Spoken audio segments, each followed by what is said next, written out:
Assalamualaikum. Selamat malam, salam sejahtera tuan-tuan dan puan-puan, abang-abang, kakak-kakak, pakcik-makcik dan adik-adik semua.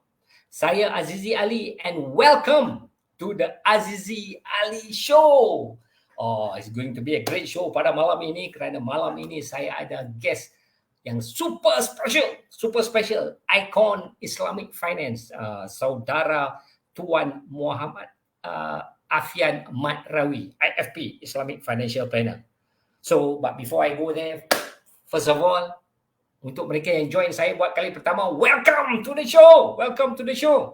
I'm very happy tuan-puan bersama saya pada malam ini. Show ini memang best punya, santai saja. Kita bercakap tentang kewangan, pelaburan, bisnes, some fabulous idea yang boleh menolong tuan-puan semua untuk membina kehidupan yang lebih baik. Dan untuk pengetahuan tuan-puan semua, show kita ini ditaja oleh PG Mall dan is beamed to you live daripada Studio 1. Studio 1 tu rumah saya lah di Petaling Jaya. Okay.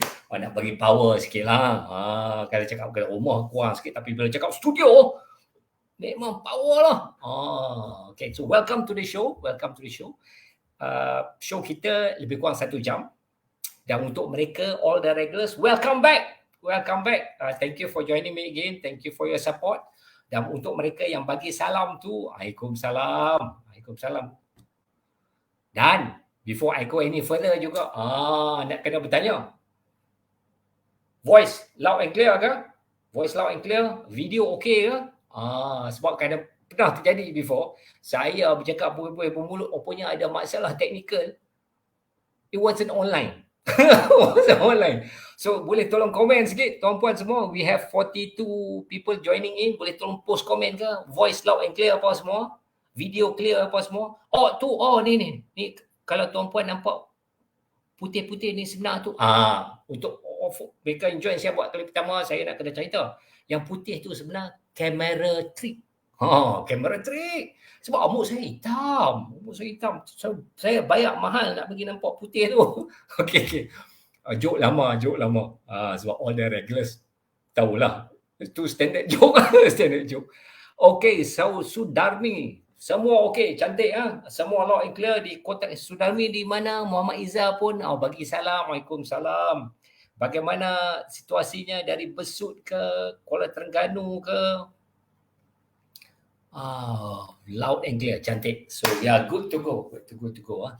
And first offer, saya nak bagi tahu kepada untuk mereka yang join saya buat balik pertamanya. Saya nak menghadiahkan video saya bercakap tentang kewangan. Video ini dijual dengan harga RM100. I'm going to give this video to you percuma. FOC. Percuma aja. In exchange, saya nak minta jasa baik tuan-puan semua.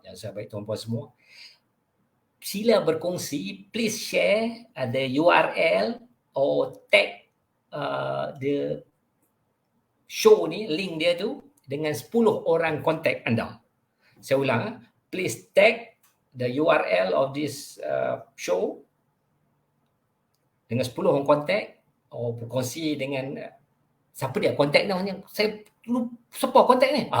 Senang, dia kontak can be your friends, rakan-rakan, sahabat andai. Semua tu sama je kan? Okay. Rakan sekerja. Kaum keluarga, your neighbours. Contoh dia Pakcik Awang yang duduk apartmen kat bawah tu, blok C tu kan. Ataupun Kak Lebak yang duduk ujung kampung. So ask them to join, sebab lebih ramai orang join. Pertamanya lebih meriah, lebih seronok. Dan keduanya lebih ramai orang yang akan mendapat manfaat daripada ilmu-ilmu yang saya dan my guest tonight, Afian Matrawi, saudara Afian, akan berkongsi. Mostly kita akan bercakap tentang Islamic Finance. It's going to be a great show. Dan of course, tuan-puan semua boleh bertanya soalan. Soalan tentang kewangan, pelaburan, bisnes. Kalau kami tahu jawapannya, kami jawablah. Kami tak tahu, kami cakap kami tak tahu aja lah kan. Okay. Anything else? Yeah. Ni titik ni. The scrolling text ni, apa-apa semua ni. Untuk mereka yang tak tahu, buku-buku saya ada dijual di PG Mall. We'll talk about this shortly. Dan PG Mall bagi free postage juga. So Yanti needs to come later. So, okay. So that being the case, video loud and clear, sound check okay, introduction semua okay, offer free video ni you want tahu. Once you berkongsi dengan 10 orang kontak ni, please screenshot ya. Lepas tu WhatsApp ke nombor yang ada di screen TV anda tu. TV pula dah. Komputer screen anda, then WhatsApp kepada saya sebagai bukti lah. Kata you have shared the URL with 10 of your contacts. Itu nombor dia tu. Nombor yang tak begitu indah tu. Cantik. One of the most famous telephone numbers di Malaysia. Okay. Alright, yang bagi salam tu Nazir Aziz. Assalamualaikum. Then our guest. Saudara Afia Mat Rawi, IFP, bagi salam. Waalaikumsalam semua. Assalamualaikum semua. Okay. Dan Waiki Yanti juga bagi salam, clear video. Okay. Let's not waste any more time. Let me invite our guest pada malam ini, Tuan Afian Mat Rawi. Assalamualaikum, Afian.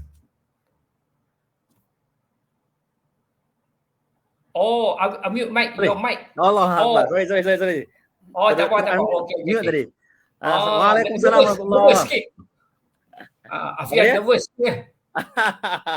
Itulah bukan senang untuk bersama dengan Sifu saya ni. Okay. Afian di rumah ha? Ya, di rumah. Rumah saya dekat Gombak ni. Kat Gombak Heights lah. Dekat pinggiran Batu Cave. Okay. Buat lawak lah sikit.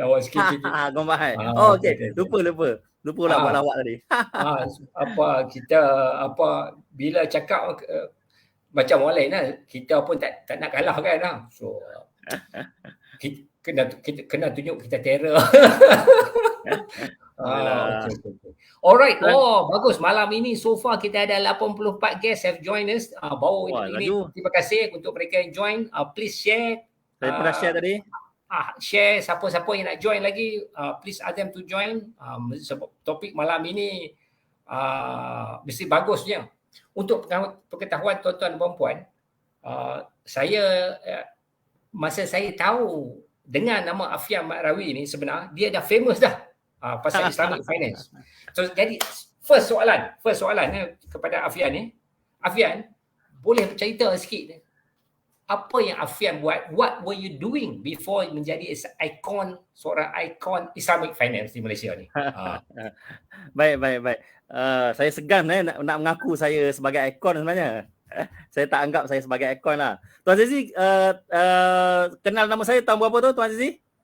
Mungkin masa zaman scam untuk belagak dulu.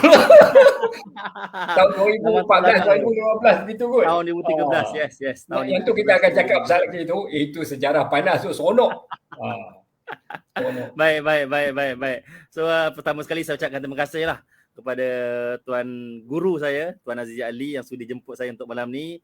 Bila Tuan Aziz mesej kat saya tu, saya memang tanya Tuan Aziz tanya sudi tak terima. Saya rasa memang kalau saya tolak ni memang saya bodoh lah. Saya tolak jemputan daripada Tuan Aziz Ali untuk live dalam show Tuan Aziz Ali. Baik, saya dulu sebelum saya terlibat dalam bidang kewangan ni, sebenarnya saya terlibat dalam bidang kewangan dah lama. Tahun 2003 lagi. Dah lama. Tahun 2003 sebaik saya grad daripada UIA. Dan saya masih ingat lagi, masa tu buku kewangan pertama saya baca dalam bahasa Melayu ialah buku Jutawan daripada Planet Jupiter.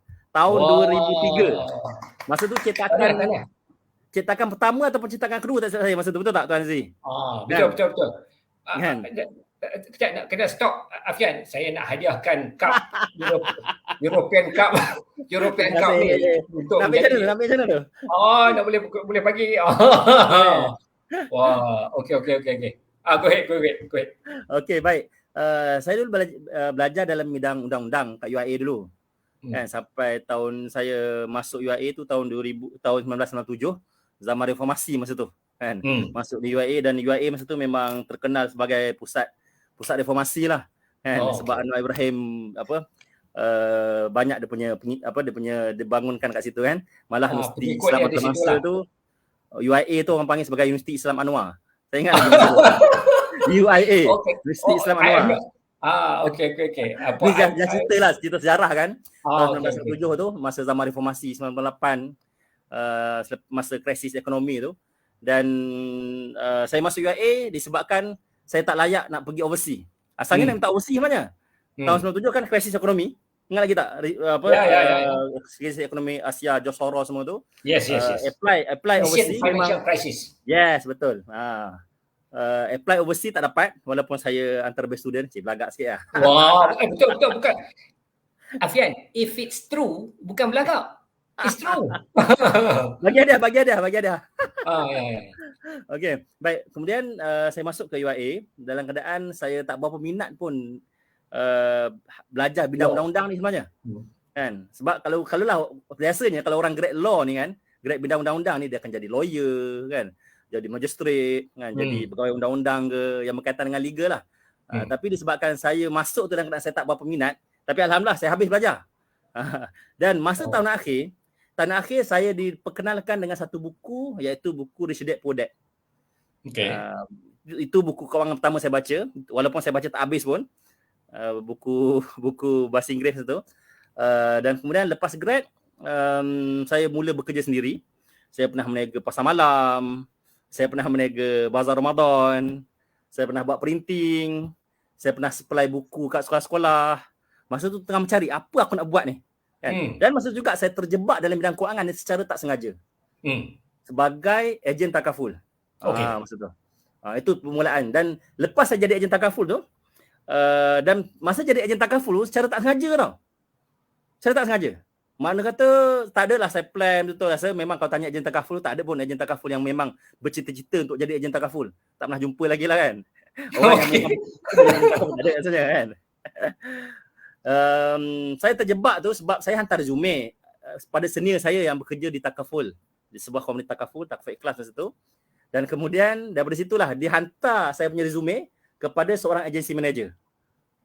So dari situlah dia panggil saya dan saya masa itulah saya terjebak dalam bidang takaful ni. Baik, dan kemudian saya baca buku Tuan Azizi Ali, Jutawan daripada Jupiter sekitar bulan 12 2003. 2003. Saya grad 2003 bulan 10. Saya baca buku tu sekitar 2003 ataupun Januari 2004 macam tu lah. Tapi saya tak serius pun dalam bidang takaful ni. Sebab saya buat main-main je masa tu. Sehinggalah tahun 2003, 2004, 2005, 2006. 2006 baru saya ambil keputusan untuk fokus secara serius dalam bidang kewangan ini, tapi secara part time. Sebelum 2003 tu saya buat cara no time je. Sebelum 2006. So 2006 baru saya buat secara serius, tapi masih lagi part time, dan saya buat full time tahun 2009. 2009 lah baru saya serius. Dan bila saya serius dalam bidang undang-undang pula, saya serius dalam bidang kewangan ini, masa itulah ramai orang tanya saya tentang, masa tu saya mula berkongsi, saya buat blog saya afian.com, dan boleh tengok blog saya afian.com. Dan juga masa tu masa tu Facebook baru masuk. 2009, 2010 tu, 2011 Facebook baru masuk. Saya mula banyak menulis dekat Facebook. Tulis pasal kewangan, tulis pasal takaful, dan daripada situlah saya belajar tentang, saya mula serius untuk berkongsi ilmu-ilmu kewangan melalui dua medium. Pertama melalui blog saya afian.com, dan yang kedua melalui Facebook saya. Facebook. Dan daripada situlah orang mula tanya saya tentang takaful. Bila saya selalu kongsi tentang takaful kan. Dan masa sama bila orang dah trust kita, orang dah jadi klien kita, orang mula tanya tentang benda lain. Orang tanya tentang pelaburan, orang tanya tentang wasiat, orang tanya tentang pusaka. So daripada situlah saya mula nampak tak cukup kalau aku buat takaful saja ni. Sebab kita tak boleh, contohlah ini pun saya belajar daripada buku-buku Tuan Azizi Ali lah kan. Takaful bukan produk pelaburan contohnya.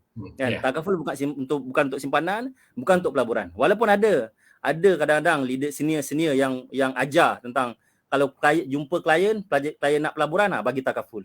Klien nak persaraan, bagi takaful. Klien nakkan simpanan, bagi takaful. Semua produk bagi takaful. Saya tak boleh terima. Dan masa tu saya mula serius, saya ambil IFP. Tahun 2010 2011 saya ambil IFP. So Lebih kurang setahun. so you are one of the first IFP students lah, the batch IFP Saya ni. batch ketiga tak salah saya, ketiga keempat macam tu lah. So memang super senior saja, super senior saya lah. Sebab saya buat 4 tahun lepas begitu. Lebih kurang lah. Malu pula nak ngaku sebagai super senior. Ya. Saya buat IFP untuk mereka yang tak tahu apa dia, it stands for Islamic Financial Planner, qualification yang di this program ini di-conduct di IFFIM. Yes. IFFIM basically qualifies you to give advice on Islamic personal finance dalam Islamic point of view. Yes, betul. Apa yang menariknya, first time in my life, saya adalah student yang tertua sekali dalam kelas itu. Umur saya dah 52, 53 begitu kot. Maybe more. About 4 years. Saya tuan satu batch dengan saya punya ejen saya kot. Ridwan Idris. Oh, ya. Saya ingat. Saya batch 4 macam tu lah. Batch 3, batch 4 saya lupa dah. Dan masa tu saya ingat lagi, masa saya ambil tu, kan, dia ada dua kategori pelajar IFP ni. Satu yang normal, kan, maknanya dia ambil modul 1, modul 2, modul 3, modul 4. Saya ni jenis malas belajar, kan. Nak sambung master pun malas. Dan kemudian saya ambil IFP pun sebab saya nampak peluang, kan. Sebab saya dalam bidang kewangan. Sebab bila saya menulis tentang kewangan, orang bertikai, siapa Afian ni? Siapa engkau nak bagi nasihat pasal kewangan kan? Nak tulis pasal beli kereta, beli rumah dan sebagainya pun. Saya rasa tercabar. Saya perasan ada IFP punya peluang ni, so saya ambil IFP. Dan masa saya ambil IFP, saya ambil yang kedua, kategori kedua, iaitu sebagai challenge status. Challenge status ni dia kena ada syarat lah, kena ada lebih 5 tahun dalam pengalaman dalam bidang kewangan, ada degree dan sebagainya. Challenge status dia boleh terus exempted modul 1 sampai modul 5, terus ambil modul 6. Kan? Itu kelebihan challenge status ni. Tapi memang nama pun challenge status dan memang very challenging lah. Very challenging. Sebab dia terus, mana kata modul 1 sampai modul 5 tu kena belajar sendiri dan kemudian dimuntahkan dalam modul 6. Dimuntahkan dalam modul 6, modul 6 tu. Kemudian masa final exam, saya ingat lagi, masa final exam dia 2 hari. Kan? 2 hari final exam. Hari pertama soalan subjektif, objektif dan subjektif. Kemudian hari kedua soalan dia dah bagi pada hari pertama, iaitu problematic question. Kan? Dia bagi case 4-5 line muka surat, suruh baca dan kemudian esoknya kena buat proposal, financial proposal kan. Saya memang daripada belajar dulu, kan, saya suka duduk depan. Kan? Sama lah dalam FP pun, saya masa ambil exam saya duduk depan. Dan lepas habis exam tu, sebelum exam, lecturer dah bagi tahu. Memang dia kata, susah ni exam ni. Kan? Memang exam susah. Kan? Buat betul-betul, jangan main-main. Lecturer cakap. Dan kemudian saya memang betul lah, memang susah. Memang saya tak tidur malam lah masa exam tu. Sebab nak study paper, case study tu kan. Kemudian hari kedua saya datang dan keadaan tak tidur malam tu. Pagi tu, balik tu baru tidur. Sebab nak study. Kemudian habis exam, masa lecturer bagi tahu exam susah, saya anggap lecturer ni saja je ni. Ugut biar kita study betul-betul kan. Habis exam, baru saya tahu ada orang yang pengsan. Nasib baik saya duduk depan. Kalau saya duduk belakang, tengok dia pengsan, saya rasa saya pun pengsan kot. Memang betul ada orang pengsan. Masa batch saya tu ada orang pengsan. Sebab soalan susah sangat kan.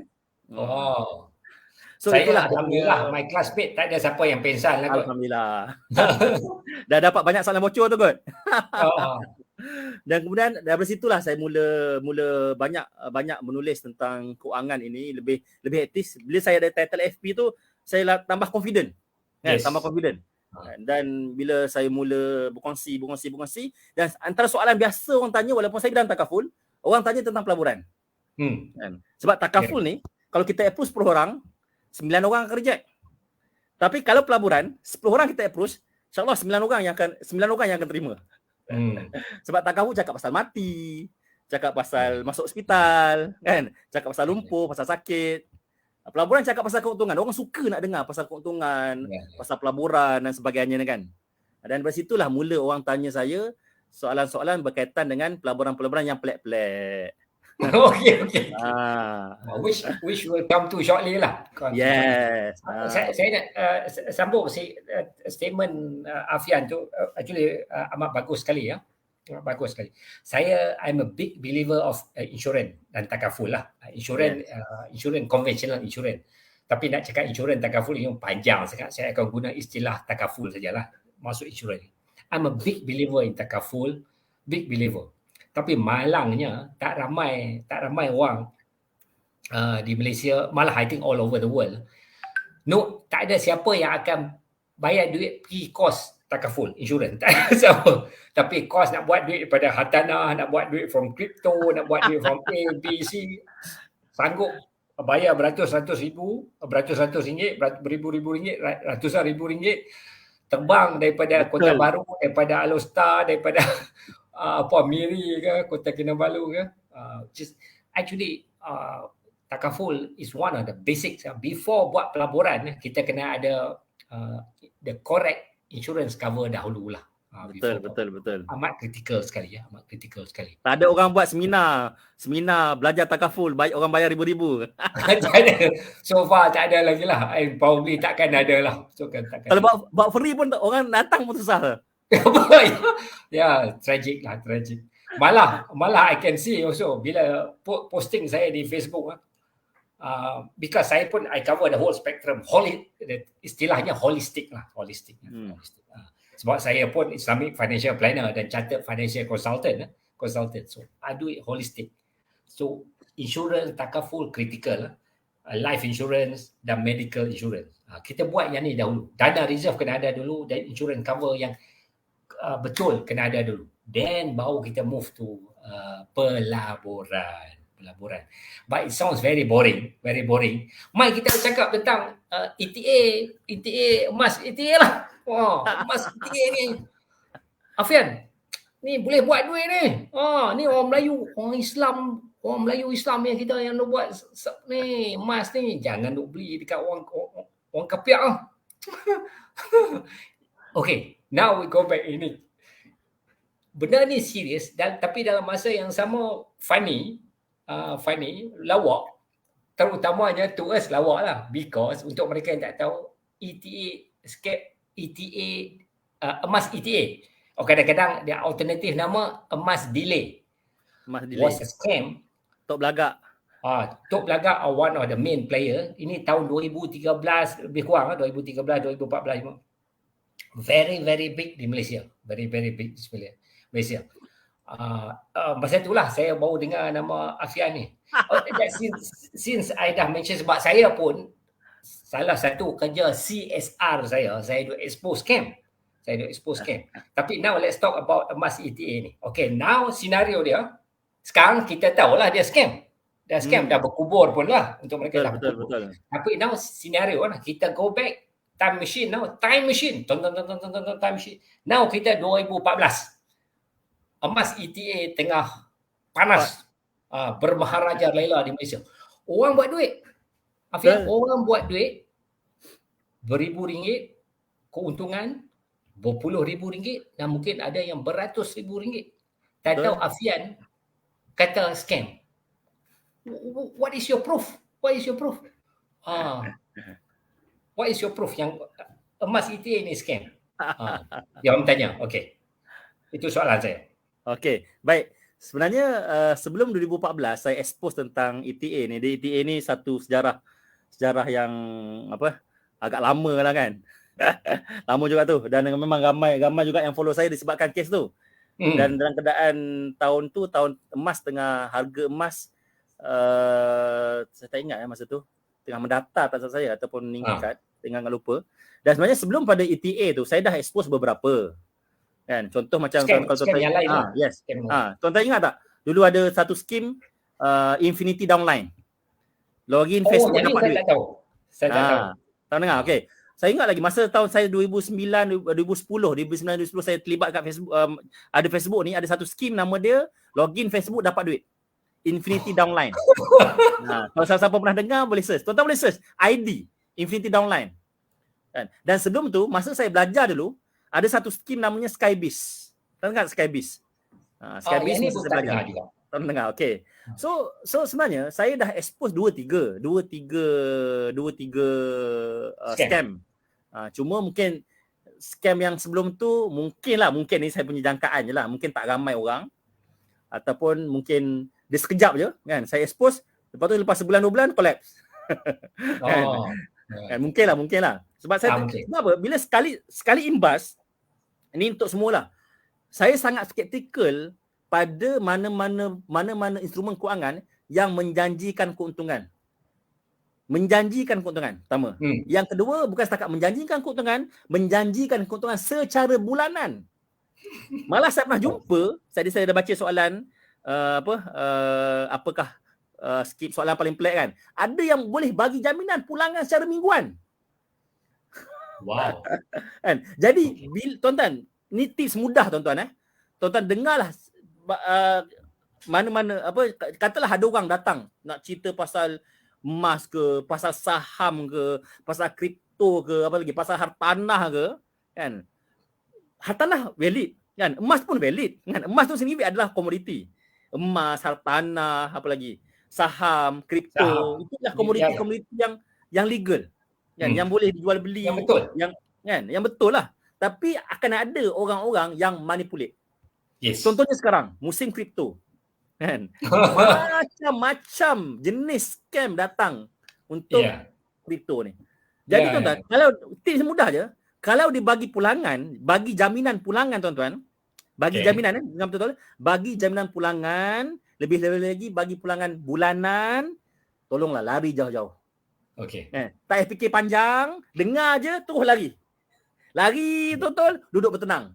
Fikir sejenak, betul ke skim tu? Okay. Sebab mana-mana scam yang saya duk lawan, duk expose, itu antara ciri-cirinya. Kan contoh macam ETA tadi. Kan macam mana dia boleh bagi jaminan kan? Contoh dia simple je, kan? Katalah masa tu harga emas 120 gram. Okey. Kan?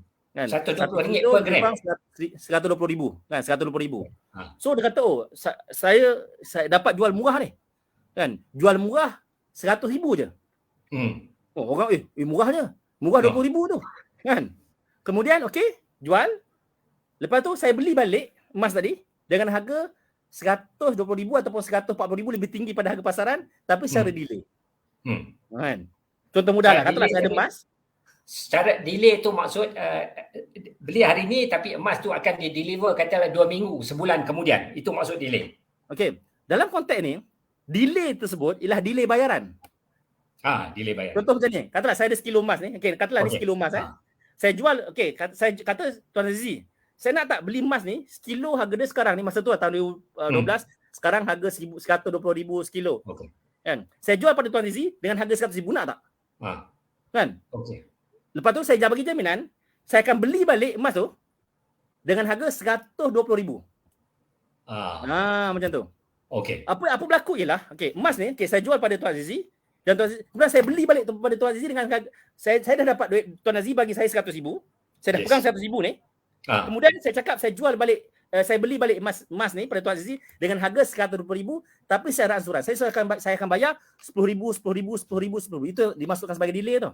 Ya. Emas ada pada tangan saya balik. Ya. Okey, lepas saya jumpa Tuan Azizi, saya pergi pula orang B. Orang B saya offer benda yang sama. Saya jual emas ni, saya dapat 100,000. Kemudian saya cakap saya beli balik dengan harga 120,000 cara ansuran bulanan. 2 orang. Saya jumpa orang ketiga.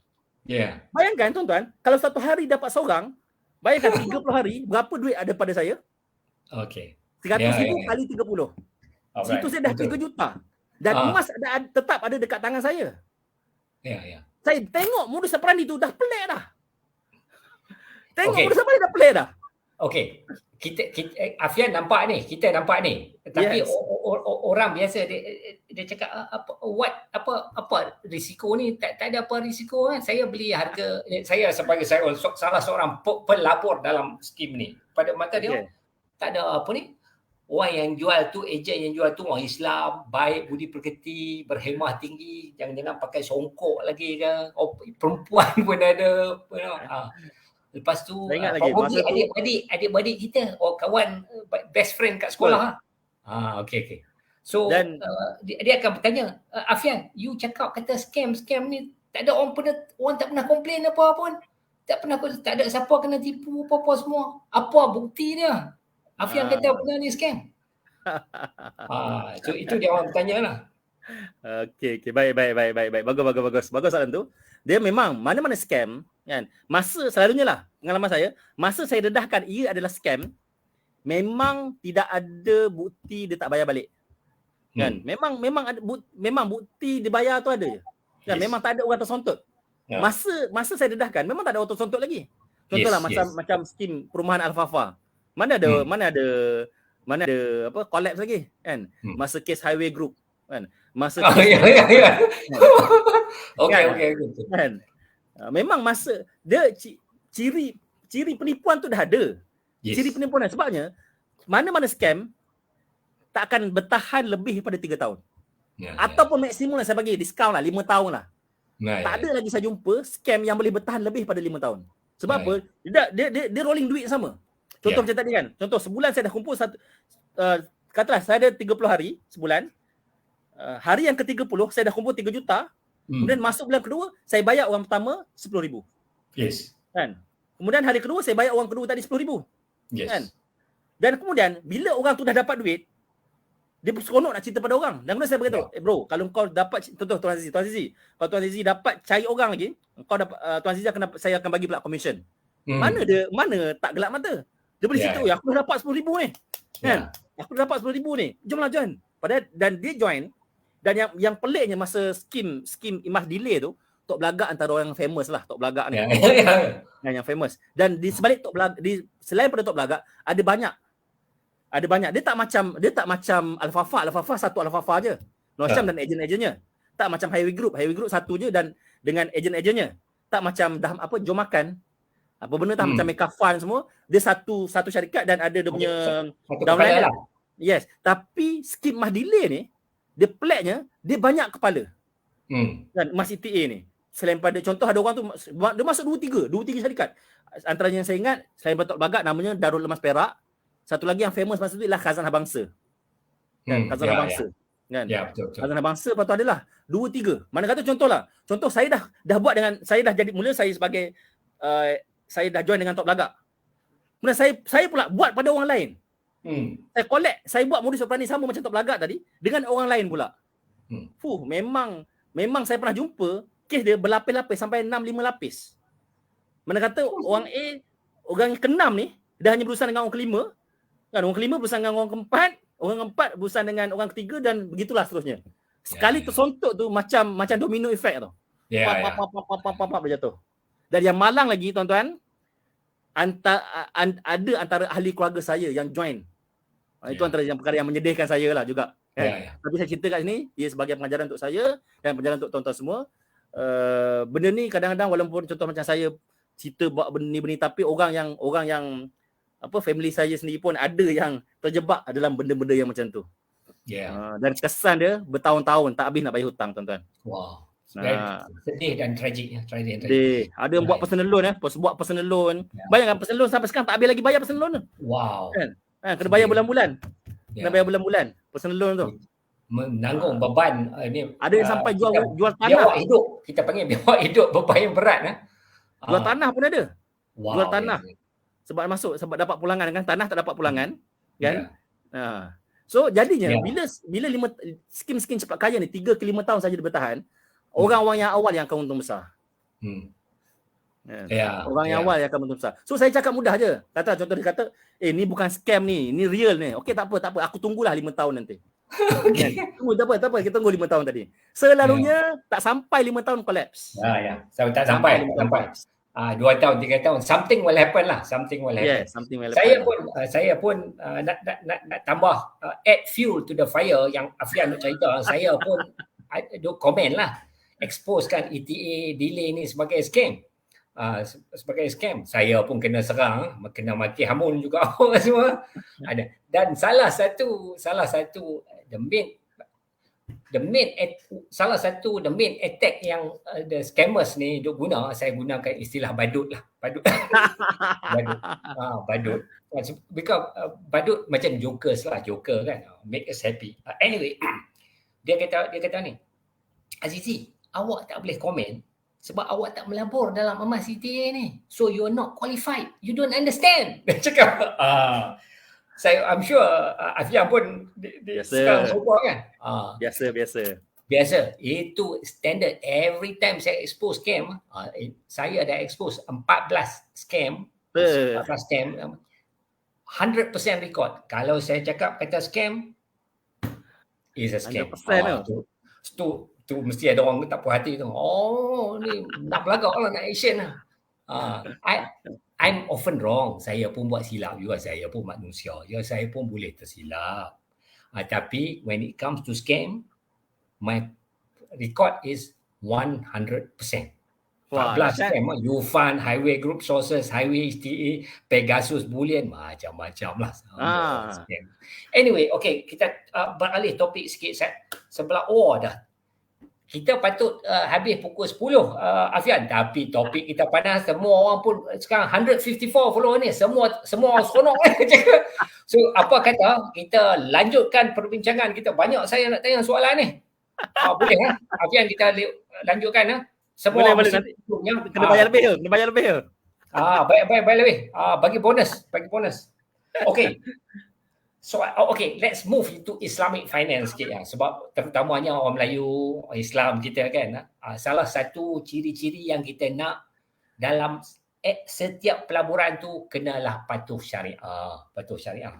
Saya dah prepare one slide ni. Let me share the slide. Tapi saya nak Afian yang terangkan sikit boleh. Ini. So, tuan-tuan semua, ini slide ni saya yang prepare. Tapi saya nak minta Afian yang jelaskan sebab both of us Islamic financial planner. We came from the same college lah kan. So ini adalah rules untuk sesuatu pelaburan patuh syariah.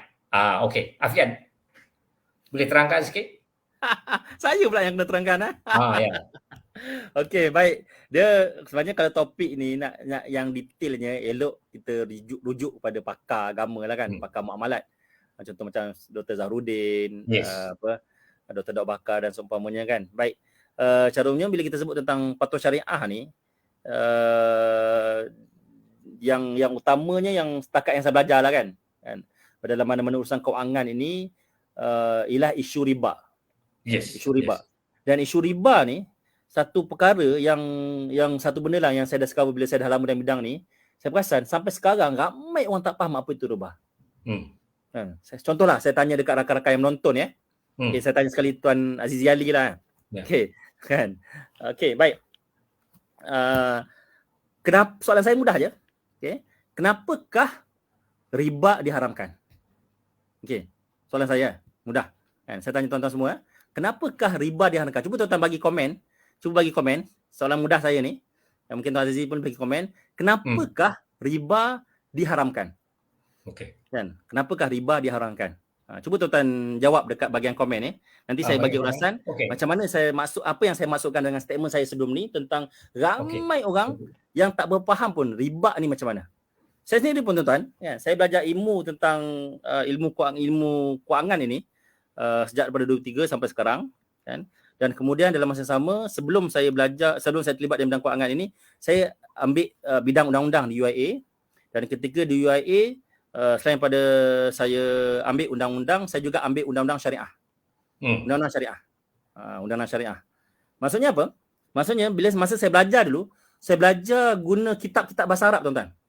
Kan? Saya baca buku-buku bahasa kitab-kitab dalam bahasa Arab kan, subjek fiqh, subjek muamalat, subjek riba kan, subjek tentang faraid dan sebagainya dalam bahasa Arab. Saya belajar di UIA. Rakan-rakan yang belajar ambil law UIA, dia tahulah. Dia tahu. Sebab dia ada dua school lah. Satu yang civil, satu yang syariah. Saya ambil syariah, bila automatik belajar yang civil dan belajar syariah dalam bahasa Arab. Okay. Cuma saya tak sambung second degree. Okey. Baik. Maksud saya belajar tentang riba. Kan? Okey. Saya Ini jawapannya salah satu jawapan daripada Aisyah Mio. Okey, saya baca tu. Ini jawapan kepada soalan Afian tadi, riba. Kenapa riba diharamkan kan? Diharamkan. Baik. Kan? Betul? Okey. Ada baca menindas mengenai satu pihak, betul? Sebab ia menindas satu pihak, riba menindas dan tidak adil. Okey, baik. Saya pun jawab benda yang sama bila guru saya tanya soalan tersebut. Okey, itu satu. Soalan pertama Okey. Sekarang saya bagi satu simulasi. Contoh Tuan Azizi Yes. Katalah saya pinjam duit dari Tuan Azizi dengan RM1,000. Okey. Kemudian saya bukan. Katalah Tuan Azizi pinjam saya RM1,000. Kan? Pinjam duit saya RM1,000. Sebab tu saya cakap, Tuan Azizi kena bayar balik saya RM1,500. Kan? Contoh. Kan? Riba tak? Riba lah kan? Riba lah kan? Okey, baik. Pertama. Betul, riba kan? Dan riba itu dan itu menindas lah Tuan Azizi. Tuan Azizi pinjam RM1,000.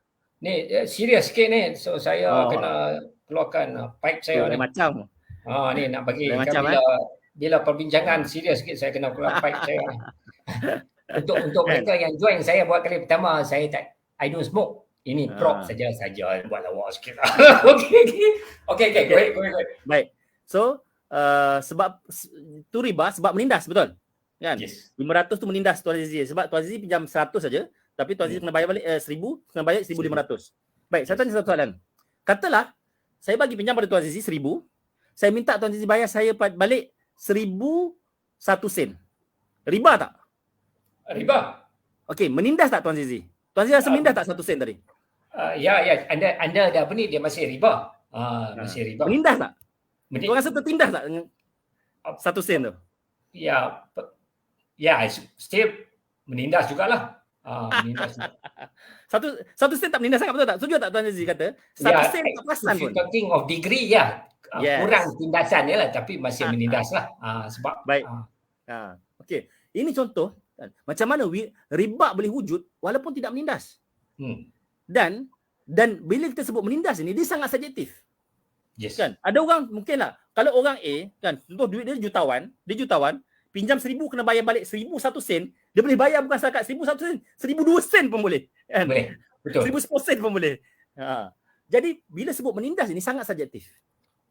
Itu yang ramai, masih lagi ramai. Saya pun masa mula-mula saya belajar dulu, saya tak berapa faham benda ni. Selepas saya terlibat dalam bidang kewangan, sebab masa saya belajar dulu, baca buku, belajar sebab nak exam. Kan? Belajar sebab nak exam. Hafal ayat-ayat hadis, Quran, dari riba ni hafal. Lepas tu masa exam muntah kan. Just memang purpose of exam. Alhamdulillah saya grad. Tapi tak dapatlah dinilai semua. Tapi grad lah. Kan, dalam bidang undang-undang tu. Dan selepas saya terlibat dalam bidang kewangan secara serius, barulah saya nampak di mana macam mana riba ni. Dan riba boleh wujud walaupun tidak menindas. Contoh, dalam hadis Nabi ada ceritakan tentang dua orang sahabat. Contoh, sahabat A ada 1 kilo kurma grade A. Contoh, katalah 1 kilo kurma grade A harganya RM100. Okey, sahabat B ada kurma grade C 2 kilo yang harganya RM100. Tukar 2 kilo kurma grade C dengan 1 kilo kurma grade A, pertukaran itu adalah riba. Tuan-tuan dapat fikir tak macam mana berlaku riba tu? Mana menindas? Di mana menindas menukar 2 kilo kurma grade C dengan 1 kilo kurma grade A yang harganya sama. Contoh kita anggap dulu tu harga 100. Nabi kata ini riba. Ada 3 hadis. Salah satunya ialah hadis yang sahabat yang terlibat tu adalah Abu Zar. 2 lagi sahabat daripada Madinah, satu lagi apa saya lupa. Tapi hadis ni sahih lah, hadis yang sahih ya. Tiga hadis ni hadis sahih. Tiga ni hadis sahih. Saya pernah kongsikan dekat Facebook, ramai terperanjat. Okey. Ramai yang peranjat. Walhal tukar sama harga. Kan? Tukar sama harga. Kurma grade A harga 100, kurma grade C harga 100 juga tapi 2 kilo. Yes. Tukar suka sama tukar, itu pun riba. Nabi cakap macam mana? Tak boleh buat macam tu. Nabi cakap, dia suruh Abu Zar, kau kena jual dulu. Contoh kalau Abu Zar pegang 2 kilo emas, 2 kilo kurma grade C tadi, dia kena jual dulu. jual pada orang lain, dapat RM100, contohlah, saya ambil contoh Melayu lah kan, RM100. Kemudian duit tadi barulah beli kurma grade A tadi. Barulah tak berlaku riba. Ya, betul. Okay. Jadi poin utama saya nak bagi tahu, nak kongsi kat sini tuan-tuan, jangan mudah-mudah cakap oh ini riba, itu riba, ini riba, itu riba. Lebih sikit riba. Kan? Jual lebih sikit, jual mahal sikit riba. Padahal jual mahal bukan riba. Tuan-tuan takkan jumpa tuan-tuan. Contohlah orang kata petikaikan jual mahal. Contoh orang ni jual mahal, orang tu jual mahal, orang ni jual mahal, orang tu jual mahal kan. Tuan-tuan, kita takkan jumpa satu hadis Nabi Muhammad SAW yang melarang peniaga jual mahal. Tidak ada pun had limit. Kan? Had limit 1 kali ganda ke, 2 kali ganda ke, 10 kali ganda ke keuntungan jual beli. Sebab tu dalam Quran sebut Allah halalkan jual beli dan haramkan riba. Kan? Ayat tersebut bersambung. Halallahu al-bai' wa harrama riba. Allah halalkan jual beli dan haramkan riba. Sebab apa Allah sebut macam tu? Sebab sebelum tu Nabi duk petikai, sama je jual beli dengan riba ni. Kan? Bila Nabi bagi panduan kepada sahabat tentang tukar kurma dengan kurma ni, macam mana boleh jadi riba, orang Yahudi cakap, sama je riba dengan jual beli ni. Tapi Allah sebut dalam Quran, Allah halalkan jual beli dan haramkan riba. Jadi tuan-tuan, berbalik pada patuh syariah tadi, tentang isu riba tadi, satu perkara yang bukan mudah-mudah kita nak tafsirkan, oh itu riba, ini riba. So macam mana kita nak tafsirkan, nak tahu riba ke tak riba? Senang je. Rujuk alim ulama. Kan? Rujuk para pakar-pakar muamalat, ahli-ahli agama. Kita ada balambak kat Malaysia ni. Good point. Sebab orang the normal person dia ada ilmu tentang Islamic finance terlalu cetek, tak ada langsung. So jadi jawapannya kita rujuk kepada pakar-pakar dia lah, which makes sense. Yes. Okay. Now comes to subjek yang panas. Untuk pengetahuan tuan-tuan semua, saya dan Afian pun kadang-kadang kami pun tak bersetuju juga. Bukan kata kami just because so called Afian panggil saya cikgu dia pun ada point saya dia tak bersetuju. That's fine. That's fine. We don't have to agree on everything. Okay. So now we come to the point macam ni. Cryptocurrency. Cryptocurrency. Okay. Panas ni. Makin panas ni. Panas. Orang pun ni 164 orang. Cantik. Okay. Topik cryptocurrency. Dulu masa Bitcoin. Ini now we go back in time. Dulu saya kata Bitcoin patuh syariah. Afian dia tak setuju. Tak apa, it's okay. Tapi lately ni nampak macam mungkin tukar fikiran sikit lah. Malah Majlis Ulama Islam Negeri Perlis memberikan fatwa, bukan Majlis Ulama Islam, bukan Ustaz Ahmad, Ustaz Ali. Majlis Ulama Islam Negeri Perlis memberikan fatwa pada tahun 2018 lagi yang Bitcoin adalah patuh syariah. Of course ada syarat-syarat dia lah. Anyway, okay. So now, tetapi sekarang ni ada orang dia menggunakan ni, basically saya ni my own argument juga. Saya cakap sesuatu dalam muamalat, untuk mereka dalam muamalat, the rule when it comes to muamalat dan ibadat dia terbalik. Dalam ibadat, ibadat tu semayang ke, puasa ke, straightforward. Semuanya tak boleh. Tak boleh. That means you and I, kita tak boleh pandai-pandai invent, cipta a new way of kata nak semayang ke, tabir apa semua. Tak boleh. So dalam ibadat semuanya tak boleh until pakar-pakar ulama pun yang bersetuju kata boleh. Which is not going to happen lah. Okay. Tetapi the rule when it comes to muamalat, dia terbalik. Semuanya dibenarkan until solid evidence is given kata benar tu tak patuh syariah. Only then dia become tak patuh syariah. Okay. Now, okay. Betul lah. Saya sini pun ulang argument ni banyak kali. To defend kenapa saya beli Bitcoin. Kenapa saya kata Ethereum boleh beli. Tetapi dalam masa yang sama, ada orang dia menggunakan argument ni to defend crypto project. Tak ada pun alim ulama kata benda ni tak betul syariah. And you know crypto project ni tak akan ada they will never have syariah, penasihat syariah apa-apa semua. So to me macam escape clause yang very convenient lah to cover their line lah. Tukar model lain. Which to me also kurang macam you abusing the privilege tu pula kan. Abusing the privilege tu lah. Anyway, okay. Ini lagi satu topik panas ni. Kita akan berbalik pada scam ni, tapi law ni saya Afian tu nampak berperang pasal forex. Topik panas ni. Forex. Cerita sikit. Kenapa forex tidak patuh? Tengok tu apa ni? The ruling is fatwa diberikan pelabur individu haram forex. Tapi pelabur institusi harus pula. Kenapa? Cerita sikit. Okey, baik. Terima kasih. Soalan tu panas Dan sewajarnya macam saya sebutkan tadi, kalau tak buat hukum, eloknya kita refer fatwa lah kan. Ya. Macam saya tunjukkan contoh hadis tadi, tukar kurma dengan kurma. Saya yakin ramai terkejut kan. Saya baca soalan tanya, macam mana tu? Ada yang tanya, kalau satu pihak masing-masing pihak setuju masih lagi dikira riba ke? Kan? Kan. Baik tuan-tuan, okey.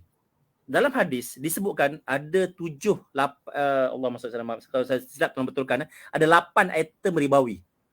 So 8 item ribawi ini antaranya ialah kurma, antaranya ialah bali, emas, perak. Ada lagi lah. Yes. Kan? Ada lagi. So jadi untuk 8 item ini 8 item ni 8 atau 7 tuan-tuan tolong cek balik ada syarat dia. Pertukarannya mestilah on the spot dan sama banyak. Betul. Sebab tu tukar 2 kurma dengan 1 kurma 2 kilo kurma dengan 1 kilo kurma walaupun berbeza kualiti dikira sebagai riba. Ya. Nak tukar boleh tapi sekilo dengan sekilo. Grade A dengan grade C tadi kena tukar sekilo dengan sekilo. Tapi kalau sekilo dengan sekilo tukar tak riba, tapi menzalimi tak? Menzalimi tak orang yang ada sekilo? Contoh, saya ada sekilo kurma grade C yang harganya RM50. Tuan Azizi Ali ada sekilo kurma grade A yang harga RM100. Kalau kita tukar, fair tak untuk Tuan Azizi Ali? Tak fair lah kan? Sebab Tuan Azizi Ali ada kurma yang berharga RM100 sekilo. Tapi saya punya sekilo RM50. So tukar sama tukar tak riba. Allah kata tak riba. Nabi kata tak riba. Tapi Tuan Aziz akan serugilah. Kan? Nampak tak? Betapa nak faham benda, nak faham logik, guna logik akal semata-mata tak boleh nak ditafsirkan dengan mudah. Kena rujuk pada alim ulama. Jadi begitu jugalah dalam hal pertukaran duit dengan duit. USD dengan mata wang ringgit. Kan? Dengan yuan Jepun ke, dengan rupiah ke. So itu dikira sebagai item ribawi sebab dia ada nilai dia yang dinisbahkan kepada emas dan perak tadi. Macam tu. So nak tukar duit dengan duit ni ada syarat dia. Jadi contoh kita pergi dekat money changer, kita nak beli duit USD, katalah USD 1000 kena bayar 4000 RM Malaysia contoh. Jadi nak tukar RM 4000 dengan 1000 USD kena tukar on the spot. Yes. Mana kata kalaulah kata saya pergi dekat money changer, saya bawa RM4000, okey, saya serah pada money changer tu, money changer jap. Cik datang petang ni baru saya bagi RM1000. Itu dah kira riba. Sebab tidak ditukar on the spot. On the spot. Untuk menjelaskan dengan sejelas-jelasnya itu 90% faham on the spot means serta-merta at the same time. Same time. Itu yang berlaku masalah pada forex. Pertama sekali kan kita beli mata wang tu, duit tu wujud ke tak wujud? Siapa nak tentukan ia wujud? Siapa nak tentukan ia masuk dalam pemilikan kita? Katalah masuk e-wallet, kata beli online kan. Siapa nak tentukan duit kita beli, kita trade tu betul-betul masuk dalam e-wallet kita? Apa buktinya? Siapa nak mengesahkan? Inilah yang menjadi isu besar dalam urusan niaga forex trading. Dan kita dah bagi tahu dah, boleh nak buat forex trading patuh syariah, tapi kena pastikan broker tu memang memiliki USD, yuan, euro dan sebagainya, mesti memiliki dan kemudian bila kita beli, dia transfer ke akaun kita. Yang ni yang mereka gagal nak wujudkan instrumen, syarikat, broker ke apa semua, forex trading yang patuh syariah. Sebab kalau buat macam tu memang tak boleh buat. Kan? Itu yang membezakan antara individu dengan banking institution tadi. Dan mereka pun bukannya buat trading. Bank bukan buat trading, bukan buat forex trading. Kan? Itu yang membezakan antara individual dengan institusi. Dan benda ni pun saya pernah buat topik ni, saya panggil pakar dan syariah, saya panggil Tuan Haji Dr. Razali untuk menerangkan lebih detail 1.5 jam soalan tentang benda tu. Soalan daripada forex trader tanya soalan macam-macam dia tanya. So Haji Razali bagi satu je. Okey, dia bagi satu je. Kalau ada mana-mana rakyat Malaysia nak buat syarikat forex yang patuh syariah, buat dan lantik audit syariah untuk semak setiap level tu. Betul, yang paling utama ialah dari sudut pemilikan duit tu. Betul tak broker tu ada duit dan betul-betul berlaku penukaran pindah milik daripada akaun A kepada akaun B. Daripada akaun syarikat kepada akaun pembeli tadi. Kemudian dijual balik untuk buat untung dan sebagainya. Kat situ saja dah fail. Situ saja dah fail. Dah fail dah. Yeah. Okay. Alright. Ini okey. Fatwa yang untuk Malaysian individual traders ni ada haram untuk orang Islam. Fatwa ni diterbitkan oleh Majlis Ugama Islam di Malaysia. Yes, Majlis Fatwa Kebangsaan. Okey. What about negara-negara lain? Contoh katalah Indonesia. I don't know. That's why ini saya betul. What about di Egypt ke? Baik. Selalu geng forex ni dia bagi tahu kat Malaysia je haram. Dekat Malaysia tak haram. Kan? Dekat Brunei tak haram. Saya ingat lagi. Selalu dia gunakan hujah Brunei, dia gunakan hujah Singapura, dia gunakan hujah Indonesia. Okey. Kan? Sebab negara-negara ni katanya tak haram. Baik, saya minta satu je. Buktikan ada fatwa dekat sana. Malah saya pernah hantar email kepada fatwa Majlis Pejabat Mufti Brunei. Kan? Dan Pejabat Mufti Brunei keluarkan surat bagi tahu haram forex ni. Yang selama ni geng-geng forex trader gunakan hujah Mufti Brunei, fatwa Brunei tak wujud pun. Sama lah juga saja. Dia claim saja. Kan? Memang ada forex trader kat sana. Yes. Kan? Memang ada. Malah di Malaysia kalau ada yang cakap forex trading illegal, salah. Kan? Dia kata Malaysia haramkan illegal forex trading. Kalau betul illegal, berapa ramai forex trader dah kena tangkap? Kan? Ada ke forex trader yang dah kena tangkap? Undang-undang mana yang mengatakan aktiviti forex trading ni haram? Kan? Kan? Contohnya lah. Macam di Indonesia. Saya search tuan-tuan boleh cari dalam Majlis Ulama Indonesia. Website Majlis Ulama Indonesia yang bercerita panjang tentang forex, hukum forex di sana. Dia letakkan syarat dan kemudian ada satu artikel yang ditulis oleh salah seorang ahli Majlis Ulama Indonesia yang mengesahkan bahawa forex trading difatwakan haram juga di Indonesia.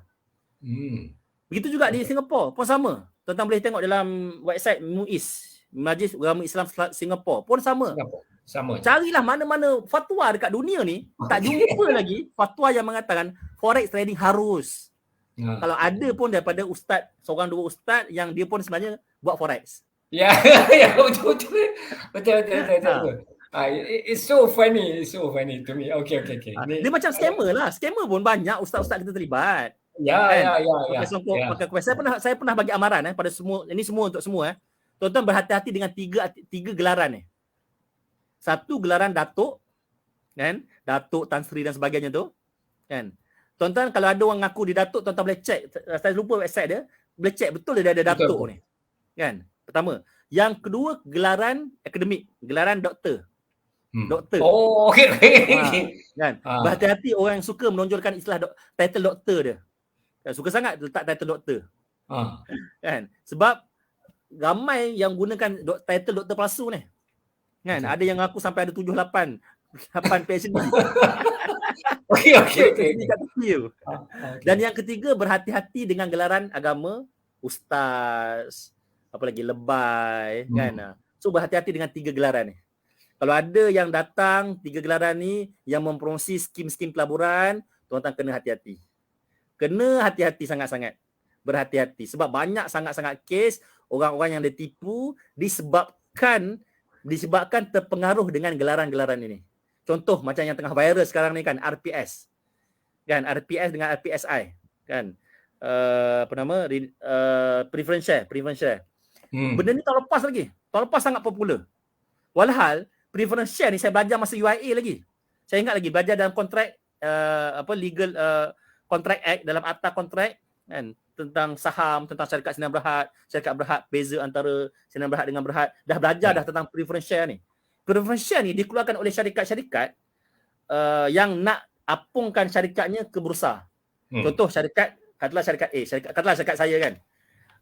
Saya nak terus kepada ke bursa, saya kena ada modal besar. Jadi apa saya buatlah, saya hantar IM, Information Memorandum, kepada Strategic Security, saya punya plan bisnes saya, dan kemudian saya dapatkan funder. Dan bila dapatkan funder ni, benda ni kenalah secara private. Bukannya sebahan buat kat Facebook. Dia bukannya public share kan. Yes. So benar, bila tahun lepas, bila benda ni meletup kan, ramai orang bercakap tentang RPS ni, preference share ni, saya terkejut, macam mana ramai sangat duk promote ni kan. Dengar sampai ejen-ejen unit trust pun turut mempromosi, sebab komisen sampai 7-8%. Wow. Return 10%, 20%. Bayangkan. Return sampai 18% setahun, ejen punya komisen 7%, 6%. Komisen unit trust baru 1%, 2%. Kan? Sampai maksimum pun 3% kalau cash. Jadi manalah geng-geng unit trust ni tak terpengaruh. Kan? Dan kepala yang duk promote pun orang yang pernah mempromosi unit trust. So bila tahun ni bila meletup, saya geleng kepala je. Kan? Dia bagi tahu terpengaruh dengan orang tu bertitlekan agama, pakai ada gelaran agama, pakai kopiah dan sebagainya. Katanya pasangan suami isteri Datuk dengan Datin, Datuk Seri tu. Datuk Seri dengan Datin Seri. Bayangkan, maknanya kat situ saja dia dah menggondol 2 daripada 3 tadi. Kan? Imej agama dan juga gelaran Datuk Seri dengan Datin Seri tu. So hati-hatilah tuan-tuan. Mana-mana orang yang gunakan gelaran-gelaran tu untuk mempromosi skim-skim pelaburan. Kena hati-hati. Sebab tu macam saya sekarang ni, sampai sekarang saya tak pakai gelaran ustaz cik. Walaupun kadang-kadang orang ada juga orang panggil saya ustaz, sebab saya bidang agama dulu kan. Belajar sekolah agama, sekolah hendak, sekolah menengah dulu, terus sambung bidang syariah kat UAE. Saya tak gunakan gelaran tu. Saya lebih suka orang tak panggil saya ustaz. Takut saya jadi riak lah pula kan. Okay. Oh ya, tapi sad and tragic how right you are, betul sekali yang ni. Saya sendiri pun, sebab apabila saya exposekan scam diserang dengan the scammers tu, badut-badut ni tak ada limit lah. Dia attack me, maki hamun tu biasalah, 4 letter word tu biasa. Tapi some of them sanggup bohong tau. Bohong, fitnah, sabotage bisnes saya, apa-apa semua, sabotage macam-macam. Dan saya pernah ada bonzer datang ke office. Wah. Tahun 2016. Oh. Tragic. Bayangkan, mula saya seminggu sebelum bonzer datang, saya dapat mesej. Dia tanya, ni Tuan Afian ke? Saya nak jumpa boleh tak? Memang masa tu saya biasa orang datang ke office, datang appointment kan, nak ambil takaful, nak invest dan sebagainya. Kan? Sebab saya pun buat juga selain pada takaful sebagai main business, saya buat unit trust, buat pelaburan private mandate, wasiat dan sebagainya. So orang datang jumpa saya kat office tu normal. So saya set appointment. Set appointment tuan-tuan, bayangkan 3 orang datang. Okay. 3 orang datang, masa buka pintu tu bilik saya, dah saya rasa lain macam datang 3 orang dengan badan bonzer tu. Badan besar. 3 orang masuk ke office saya. 3 orang masuk tu, terus dia keluarkan kad dia. Dia keluarkan kad tu, terus saya trigger. Baru minggu lepas saya expose. Expose syarikat ni. Syarikat Hartanah. Okay. Sebab syarikat Hartanah. Okay. Sebab syarikat Hartanah saya pun lupa dah nama syarikat tu apa. Kan? Sebab Hartanah tu dia jual modus operandi dia buka dia tunjukkan model rumah contoh tu kan. Ini bukan Al-Fafa tau. Banyak scam ni, bukan Al-Fafa saja. Okey. Bukan Al-Fafa saja. Banyak sangat scam. Banyak sangat. Dia kata bayar 5,000 sebagai keahlian, kemudian boleh pilih rumah macam mana, memang pelik. Saya pun dah lupa. Ya. Kan? Kalau saya Google saya boleh jumpa kot. Kalau saya cari baik dalam blog saya. Kan? Kemudian saya pun bagi tahu. Saya siasat. Kebetulan saya rajin nak siasat, saya email pada KPKT, Kementerian Perumahan, saya email pada 2-3 syarikat saya email. 2-3 kementerian, 2-3 institusi lah yang saya tanyakan. Sebab sebelum saya expose apa-apa, saya mesti ada maklumat tu. Kan? Baru saya confident nak expose. Dan kemudian memang keluar statement. Keluar statement daripada KPKT, modus operandi yang sama tapi tak sebut nama syarikat. Sebiji modus operandi dengan syarikat tadi. Sebiji 100%. Kan? Kemudian saya share artikel tersebut. Saya buat tanda soal. Syarikat tu ke? Macam tu saya buat tanda soal. Saya tak cakap ini scam, saya tak cakap ini jauhilah, saya tak cakap. Maksudnya letak statement kementerian dan saya kata syarikat ini ke? Itu je. Kan? Lepas tu datang dia 3 orang datang. Datang dengan dia 3 orang, seorang badan biasa-biasa je. Dia sebagai negotiator lah dengan saya. Seorang ni badan besar. Lepas tu ada seorang kat luar pintu. Dia nego dengan saya. Dia tunjuk syarikat, terus dia terus terang cakap minta saya delete posting tu. Saya cakap saya tak nak. Saya boleh buang nama syarikat, tapi tak akan delete posting tersebut. Oh, lepas tu dia cakap lah, kenapa tak expose judi? Kenapa tak expose rasuah? Tak apa-apa lah hujah. Kan? Hujah tu daripada zaman dulu sampai sekarang ada. Dia cakap about forex, kenapa tak cakap rasuah haram? Kan? Kan? Orang rasuah, tak pernah lagi saya jumpa orang rasuah kata rasuah ni halal. Kan? Dia buat rasuah senyap-senyap. Tapi geng-geng forex, dah lah buat forex yang difatwakan haram satu dunia. Lepas tu duk kata forex ni halal. Kan? Lepas tu ajak orang lain buat forex. Nampak tak beza? Orang buat rasuah senyap-senyap. Mana ada orang beritahu, aku buat rasuah halal. Marilah rasuah bersama-sama. Mana ada? Kan? Orang tak mengaku pun dia rasuah. Walaupun dah memang dah kes macam-macam masuk mahkamah, kluster rasuah tu, kan? Dia tak mengaku dia rasuah. Tapi geng yang forex berbeza. Dia berbangga dengan forex yang dia buat tu. Baik, balik pada cerita tadi. Baik saja. Dia cakap, saya tak nak, saya takkan tarik balik, saya boleh delete nama company je. Kalau nak. Untuk saya tarik balik posting, tak. Saya cakap ke dia, nak tarik balik posting, suruhlah kementerian tarik balik. Saya share statement kementerian, bukan statement saya sendiri. So pergilah suruh kementerian yang buang. Lepas tu kata, oh tak apa. Memang kami tengah buat dah surat, okey tak apa. Buat surat, nanti dah keluar surat daripada KPKT, bagi tahu statement tu salah, saya akan siarkan juga. Sampai ke sudah, terus collapse syarikat tu. Dan masa tu saya ingat lagi, bonzer dia kat belakang ni. Bonzer tengok je saya. Masa tu saya dalam hati, saya dah berdebar. Mana tak berdebar kot. Kan? Bonzer datang ke office. Saya dah memang tangan ni genggam macam ni. Saya cakap kalau dia buat apa-apa aku takbir kuat-kuat ni. Sebab kebetulan office mate saya ada kat luar. Saya cakap ni saya menjerit takbir kuat-kuat ni kalau apa dia mula buat hal ni. Nasib baiklah tak berlaku apa. Last kali dia balik macam tu dan kadang dia tak puas hati lah dengan saya. Kan? Itulah kisah dia. Sebab tu sampai sekarang itu juga antara sebab, bukan sebab antara sebab lah, dia antara benda yang yalah, bila kita buat benda-benda yang macam ni kan bukannya dapat duit pun, malah dapat haters kan, dapat ujutan. Actually nak tambah sikit. Actually bila saya Afian apa-apa semua expose scam ni, kami bukan dapat duit apa pun. Malah to be honest, we lose money. Tahu pasal apa? Because all the pengikut scammers tu tak akan beli buku saya. Sure punya. Tak akan datang seminar saya. So actually we lose money. Dia orang ni straightforward. Tapi all they know, most of them, ilmu dia orang tentang sokong pelaburan tu datang pada upline mereka. So kalau upline dia orang tu bukan terror sangat pun. I have seen this now project crypto. I have people, saya tulis buku rahsia Bitcoin 4 years ago tau. Saya bukan nak kata saya tahu semua lah. Tapi I know about Bitcoin, cryptocurrency more than most people. Tulis buku crypto, rahsia Bitcoin, tulis buku tentang altcoin, buat seminar. Suddenly ada orang baru melabur dalam RM1,000-2,000 dalam projek ni, dia lagi terror pada saya. And this is one of the things saya ingat, scam dia YouFund. Dia kata YouFund I think is the biggest scam di dalam sejarah Malaysia. I think duit collectionnya masuk billion. Yang lain mungkin hundreds of million. Sekarang jadi you cry. I cry. Anyway, tapi salah, I still remember, sebab saya screenshot tau. Salah dia orang kata ni, kami ada Profesor Diraja yang kata YouFund ni betul.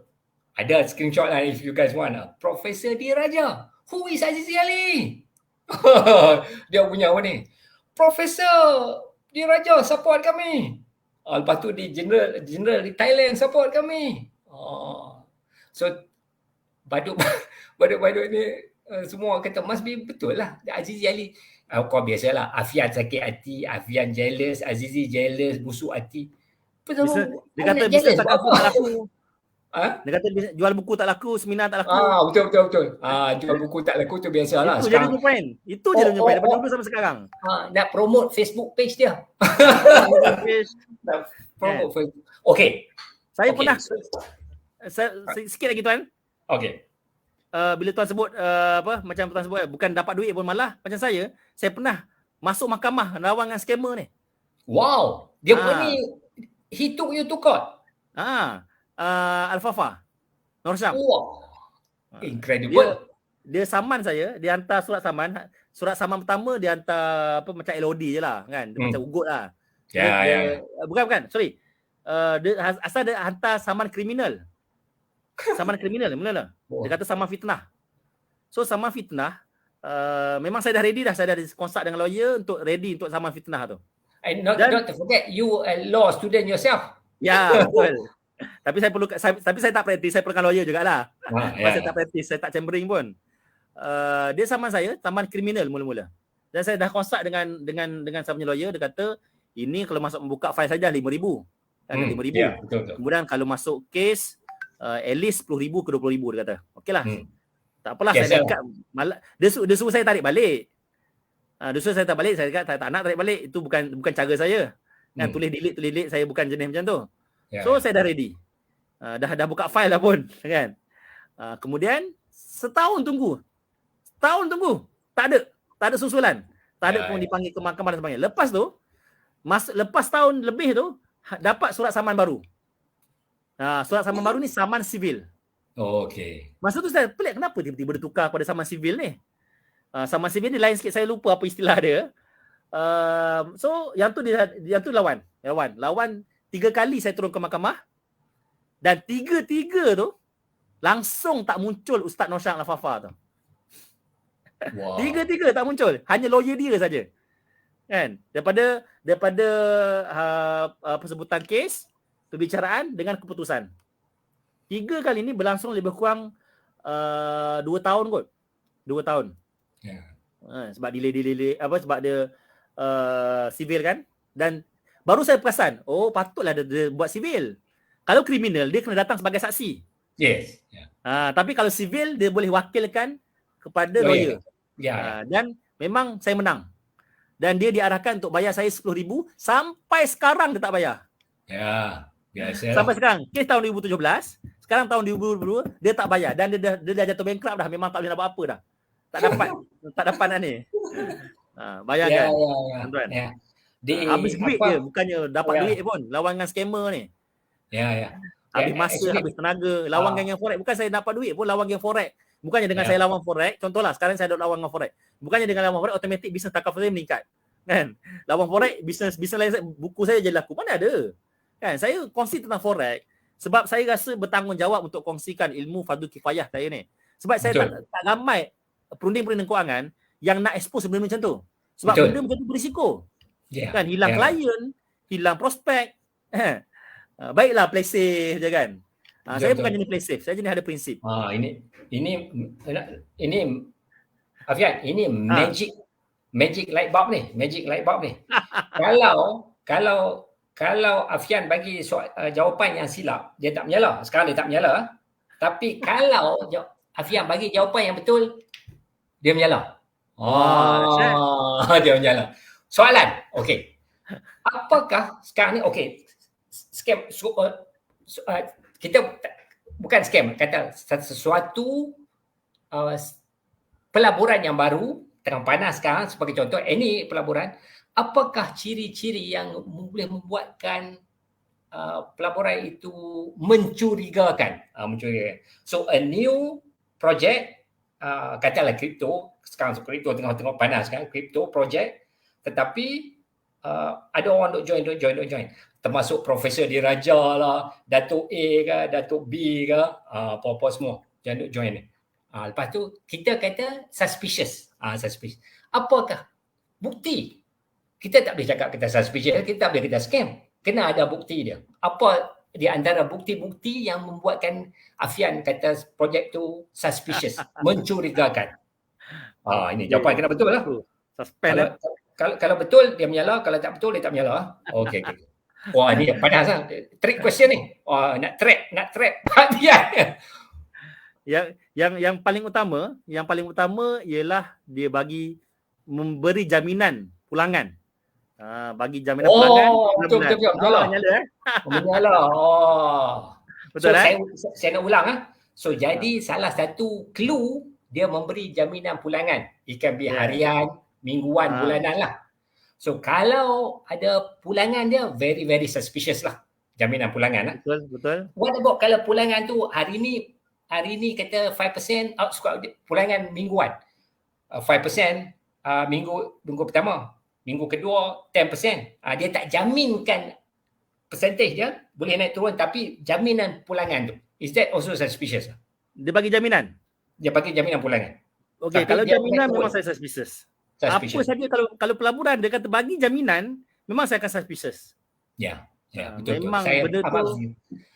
Sebab Correct, apa? betul. Kalau betul lah kan, contohlah, saya suka analogi yang dibuat oleh Tuan Zaidi Ismail. Kan? Katalah kita ada jumpa lombong emas. Ada tak kita kan pergi buat pengumuman, oh saya ada lombong emas, marilah melombong bersama-sama saya. Kan? Buat signboard, mari datang lombong emas. Kalau saya lah, kalau kita jumpa lombong emas, contoh tiba-tiba kat belakang rumah kita ada lombong emas.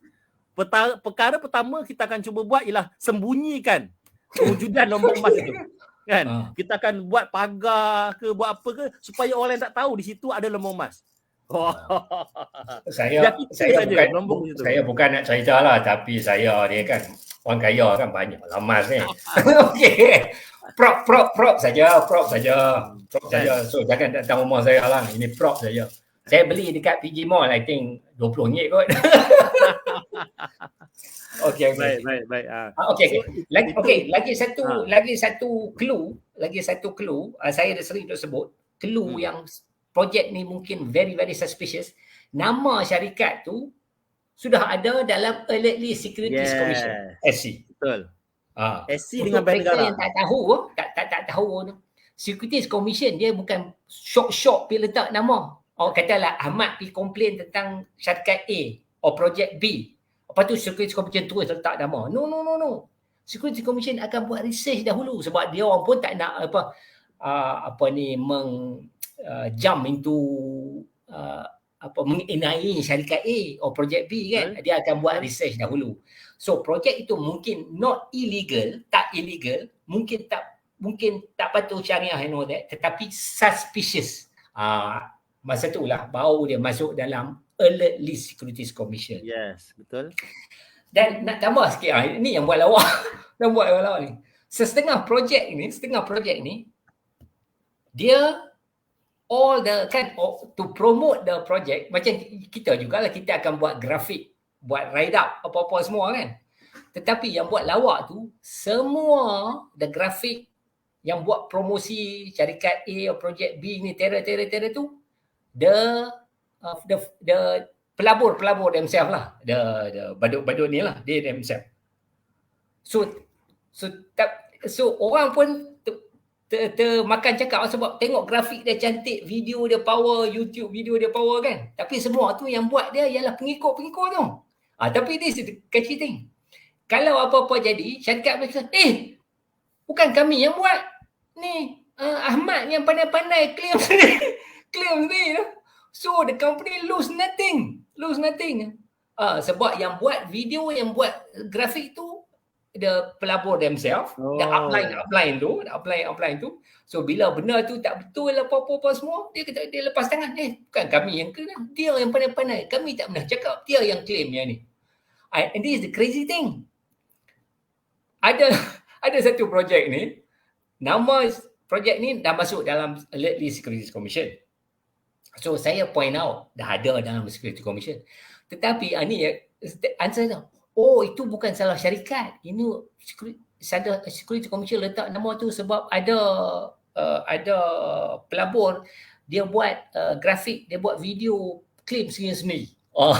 So itu yang point saya. So the company lose. Either way menang company tu.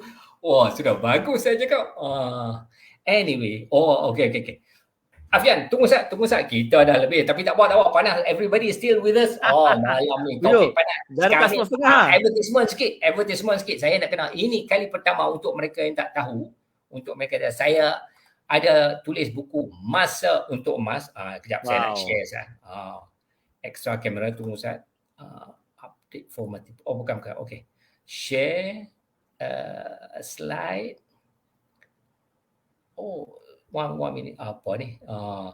Kejap. Saya baru lagi dekat share. Slide, video file. Oh, screen. Screen. Okay. Window. StreamYard. Ini nak share. Tuan-tuan semua. Tunggu saat lah. Ini. Ini PG Mall. PG Mall is, untuk mereka yang tak tahu, PG Mall is an online marketplace seperti Shopee dan Lazada. Malah PG Mall is the third largest online shopping mall di Malaysia, but the biggest syarikat yang berpangkalan di Malaysia. The first two syarikat luar negara. So PG Mall is the biggest online marketplace. So buku saya ada di PG Mall ni. My web store nama dia Book Planet. As you can see kat atas ni, Book Planet. Ini yang saya nak bring to your attention ni. Ni. Ini buku ni. Masa untuk Emas. Buku ini saya mula tulis pada tahun 2010. Mungkin Afian dah baca sikit. Apa dia keluar macam ni pula dah. Ini okey buku kat ni. Buku ini mudanya gambar tu. Ni baru tangkap minggu lepas ni. Baru tangkap minggu lepas. Maklumlah umur saya dah nak masuk 30 dah. Anyway, buku ni retail price dia, ini versi terkini, versi terkini $39.90. Ini first time saya memberikan diskaun 20%. As you can see kat sini 20% diskaun. So tuan-puan akan membayar hanya RM31.92 harganya. First time ever diskaun. Buku ni Masa untuk Emas tak pernah ada diskaun sebelum ini. First time ever. Dan to cap it up, nak bagi ini. Tak cap it up, ada tunjuk ni. Ni gambar kita handsome ni. PG Mall, terima kasih kepada PG Mall, dia memberikan kod penghantaran percuma FOC. Tapi to qualify, masa tuan-puan nak buat tu kena, masa nak buat pembayaran tu kena tulis ni lah, BP FB Facebook lah kot. Facebook 2322. 2322. So after tuan pilih buku tu, nak buat pembayaran tu, kena type kod tu, then you get free postage. So basically buku Masa untuk Emas tu first time ever discount 20%. Dah terror dah. Tapi bonus dia dapat free postage lagi. So log on to PG Mall dan make your order now. Dan nak sambung sikit, bukan saja buku saya ada di available di PG Mall ni. Afian pun ada tulis buku. Tulis buku kan? Buku ada. Afian berjudul Tersontot di Pintu Syurga. Itu yang pertama. Dan yang keduanya, Bijak Merancang Wang. Betul lah Afian ni? Bijak Merancang Wang. Betul. Okay. Kedua-dua buku Afian pun available di PG Mall. Boleh dipesan di PG Mall lah tuan-puan semua. Available di PG Mall. So log in to PG Mall, pgmall.my tu. Then once you log in there, you buat search lah. Ada kat atas ni ada search box dia kan. Type the judul. Kalau nak pergi bookstore saya, web store saya, Book Planet. Book Planet. Okay. So itu pasal buku kita. Anything else saya nak offer malam ni? Okay. Dan sebelum saya stop share ni. Sebelum saya terlupa untuk mereka, saya nak kongsi sikit one minute Afian sebelum sebab saya kadang-kadang saya terlupa. So jadi hari ini saya untuk mereka yang nak contact saya, untuk mereka nak melabur dalam emas ke, nak join saya melabur dalam emas di Public Gold, this is all my contacts. Atas sekali tu, in fact saya suggestkan tuan-puan ambil your phone, screenshot, itu atas sekali itu my WhatsApp 6011 520 2746. Ada all the scrolling text tu. Yang keduanya laman web saya aziziali.com, Facebook saya yang tuan-puan nak tengok sekarang. Tapi jangan marah, saya sudah ada Instagram dengan TikTok. Afian, saya umur 60 pun tak kalah. Ada Instagram dan TikTok baru 2 bulan. Saya pun tak tahu mendatang apa TikTok. My daughter said to teach me how to use TikTok. Tapi more videos coming. Tuan-puan semua kena apa ni. Dan the second last line tu my Telegram channel. Telegram ni untuk mereka yang tak tahu, dia macam WhatsApp. Boom, saya berkongsi 2, 3, 4 post, 5 post setiap hari. Go straight kepada nombor telefon anda. So, I urge you kalau tuan-puan tak join ni, come and join me dekat Telegram channel tu. So, first thing is take your phone, snap all my contacts kat sini ni. Oh Allah. Sorry. Elok saya pegang phone ni, ada phone call pula. Sorry. Tunggu saya. Everybody, one minute. Sorry. Minta maaf. Hello. Putin. Putin hang telefon aku tengah duk cakap FB live ni. Apalah hang. Apa? Putin. Okay. Tak apa. I can give you some go ahead. Putin tu lah aku duk cakap kat hang, jangan duk pergi invade Ukraine tu. Aku duk cakap pada dulu, jangan duk invade Ukraine tu. Hang ni ketegak semua invade juga. Lah siapa yang susah? Susah payah aku dah kata pada dulu hang ni ketegak semua. Aku habak kat pok hang, nanti pok hang marah baru pok dah buka hang. Anyway, Putin. Aku nampak hang kambing dengan lembu hang tu terlepas tengah padang tu. Pergi cambat kambing tu dulu. I'll talk to you later. Okay. Minta maaf. Salam dia. Putin ni telefon minta ada siap pada dulu. Saya duk kata dah kat dia. Dia pun daripada utara juga. Tu yang cakap slang utara tu tadi. Okay. Let's get back to alright. To our main business. Malam ni. Okay. Panas ni dah. Okay. Afian, masa mencemburui kita. Ini lain. Okay. Boleh sebelum kita akhiri, Afian boleh berkongsi sikit plan Afian di masa-masa depan ni, tahun 2022? I see. Okay, baik. Terima kasih Tuan Azizi. So secara umumnya untuk next plan saya sebenarnya kalau ikutkan dah banyak tahun dah saya slow down expose scam ni. Okay. Kalau saya expose pun saya tak sebut nama syarikat. Ya. Saya sebut ciri dia, pandai-pandailah cari. Pandai-pandai cari. Saya malah letih nak bergaduh. Ya, betul. I understand. Letih nak gaduh, nak masuk mahkamah, datang bonzer dan sebagainya. Lagipun saya dah tulis buku Tersontok di Pintu Syurga tu tahun 2017 2018 tu. Sorry saya tak bawa pula buku tu. Tuan-tuan boleh search, boleh cari, saya dah bagi link tadi. Yang tu buku Bijak Macam Wang. Yang daripada saya ni buku Bijak Macam Wang ni. Ini buku Bijak Macam Wang.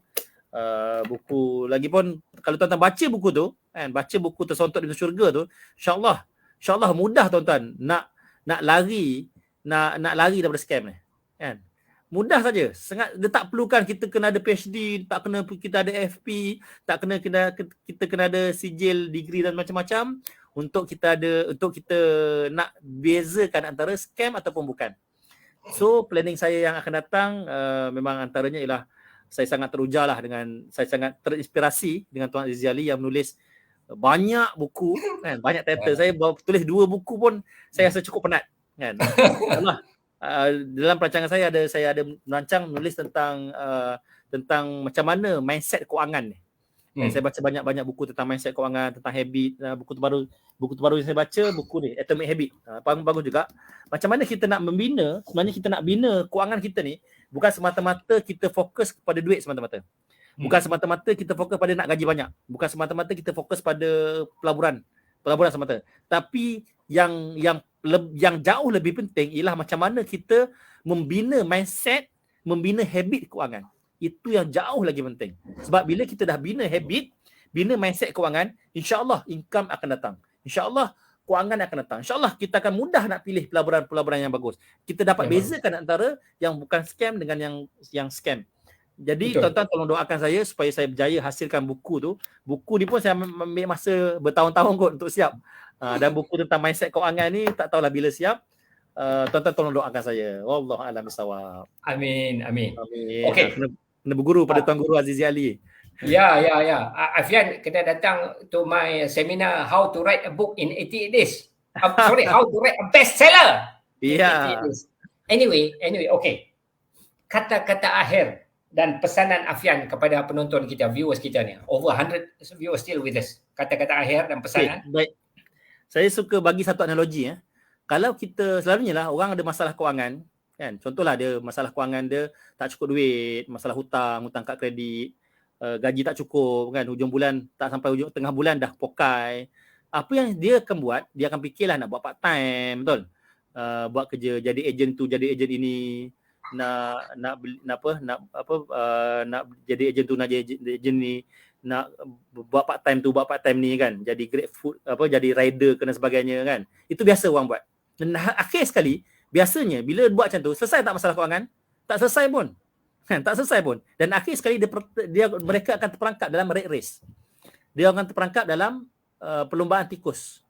Jadi sebenarnya yang kita kena ubah bukanlah kewangan kita, macam saya sebutkan tadi. Ibaratnya macam inilah, kita ada sebatang pokok. Katalah pokok ini buahnya tak elok. Buahnya tak manis. Kata sepatutnya buah ni manis, buahnya merah, isinya sedap kan. Kulitnya licin dan sebagainya. Tapi pokok yang kita tanam tak berapa elok pun.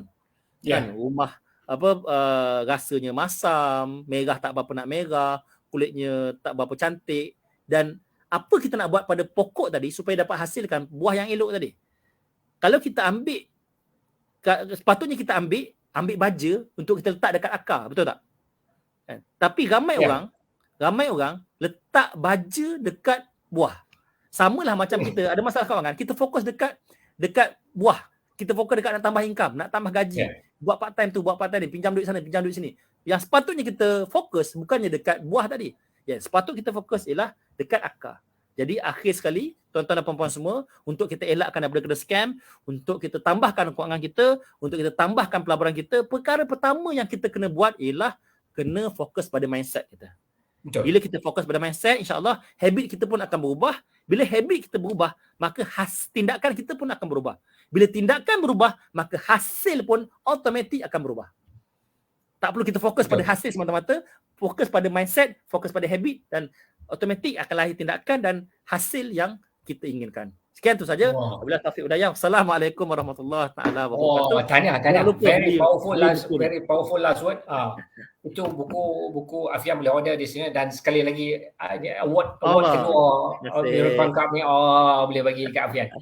Sekali lagi saya bagi pihak semua our viewers ni ingin mengucapkan terima kasih kepada Afian kerana berkongsi banyak ilmu, banyak pengalaman, banyak tip untuk mengenal pasti scam dan untuk mengenal pasti pelaburan yang so-so dan daripada pelaburan yang very good. Saya dan Afqa, kepada semua yang join kami pada malam ini, saya dan Afian berharap ilmu-ilmu yang kami berkongsi pada malam ini akan menolong tuan-puan semua untuk membuat pilihan kewangan, pilihan pelaburan yang lebih baik dan lebih bijak untuk membina diri, keluarga dan masyarakat dan negara kita. We'll talk to you again soon, insyaAllah. Okay. Wabillahi taufiq wal hidayah. Wassalamualaikum warahmatullahi wabarakatuh. Assalamualaikum. Wakanda forever. Wakanda forever.